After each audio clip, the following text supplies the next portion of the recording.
mereka merasa telah makrifat kepadanya, dan itu cuma atas prasangkanya, dan yang demikian itu dalam memahami lafal la haula wala quwata illa billahil aliyul azim ditelan mentah-mentah.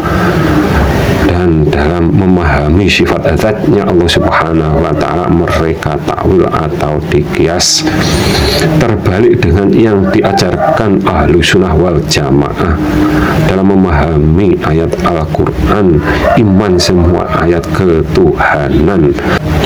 Cara memahami dengan dikias dan memahami sifat zatnya Allah Subhanahu wa Ta'ala itu sudah bulat, karena secara logikanya zat itu adanya duluan, baru setelah zatnya ada baru sifatnya dapat diketahuinya. Kerusakan tauhid dari zaman ke zaman serupa dan sama, merasa sama dengan Tuhannya. Contohnya tauhidnya Raja Fir'aun juga seperti nabinya yang dituhankan atau dianggap sebagai Tuhan.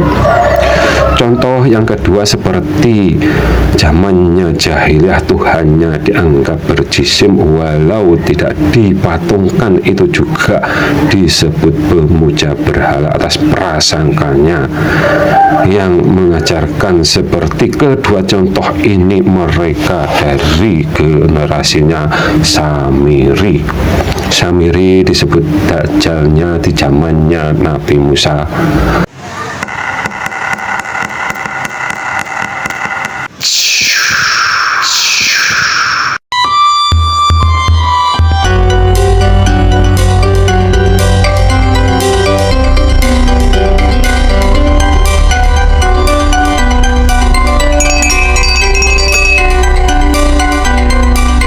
Assalamualaikum warahmatullahi wabarakatuh. Bismillah, alhamdulillah, wa syukuri nikmatillah, la haula wala quwata illa billahil aliyul azim. Pencinta kopi sejati tidak akan makan cangkirnya. Ini gambaran bagi yang merasa ma'rifat ke zatnya Allah Subhanahu wa Ta'ala. Karena di zaman akhir ini kita wajib berhati-hati dalam memilah dan memilih guru tauhid, karena banyak yang merasa telah bertauhid dan berkata sebagai pendakwah tauhid, akan tetapi isinya hanya kemusyrikan hati atau yang diajarkan menuju ke dalam kekafiran diri sendiri, karena memang tidak tahu, tidak paham dengan yang disebut kekafiran dirinya sendiri itu yang bagaimana. Sungguh yang disebut dengan kekafiran diri kita sendiri itu bila mana di dalam hati pikiran ada prasangka atau membayangkan zatnya Allah Subhanahu wa Ta'ala seperti apapun atau seperti makhluknya, atau disamakan dengan makhluknya, atau disamakan dengan sifatnya makhluk. Yang demikian inilah yang disebut menyelisihi seruan ayat Al-Quran dalam memahami zatnya Allah Subhanahu wa Ta'ala. Pencinta kopi sejati tidak akan makan cangkirnya, karena yang dapat dinikmati itu cuma seduhan kopinya saja. Kalau dihubungkan dengan bahasa takwil atau dengan bahasa kias dalam hal akidah atau tauhid, dari kata tauhid yang artinya mengesahkan zatnya Allah Subhanahu wa Ta'ala, mengesahkan dalam konteks ketuhanan itu bukan berarti menyatukan Tuhan dengan makhluknya atau juga dipahami manunggal, karena sifat zatnya Allah Subhanahu wa Ta'ala dengan sifatnya makhluk ciptaannya itu jauh berbeda. Perbedaannya 180 derajat. Orang yang merasa dapat manunggal menunggal dengan Tuhannya, tidak paham dengan sifatnya Allah Subhanahu wa Ta'ala, juga tidak paham dengan sifatnya dirinya sendiri, dalam kurung masih buta dengan dirinya sendiri atau tidak mengenal dirinya sendiri dengan benar dan tepat. Banyak juga yang gagal memahami ruhnya. Memang secara kalimat Allah Subhanahu wa Ta'ala berfirman, ku tiupkan ruhku, itu saat manusia berada di dalam kandungan ibu.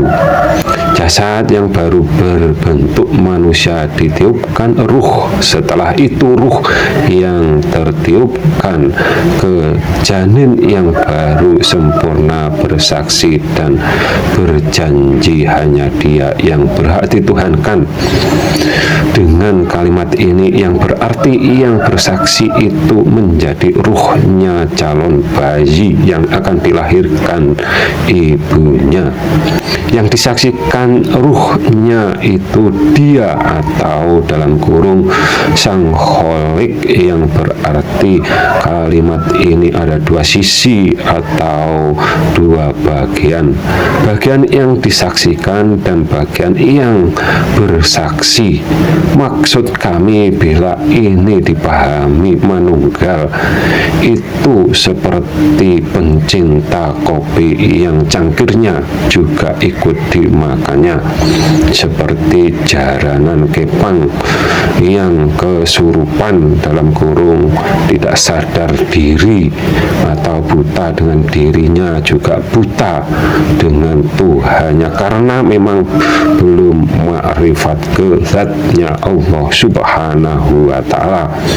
Akan tetapi mereka merasa telah makrifat kepadanya, dan itu cuma atas prasangkanya, dan yang demikian itu dalam memahami lafal la haula wala quwata illa billahil aliyul azim ditelan mentah-mentah. Dan dalam memahami sifat zatnya Allah Subhanahu wa Ta'ala, mereka takwil atau dikias terbalik dengan yang diajarkan ahlu sunnah wal jamaah dalam memahami ayat Al-Quran, iman semua ayat ketuhanan.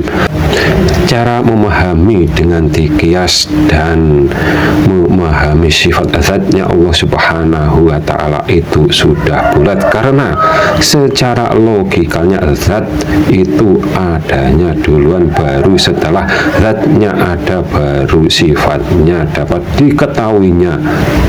Kerusakan tauhid dari zaman ke zaman serupa dan sama, merasa sama dengan Tuhannya. Contohnya tauhidnya Raja Fir'aun juga seperti nabinya yang dituhankan atau dianggap sebagai Tuhan.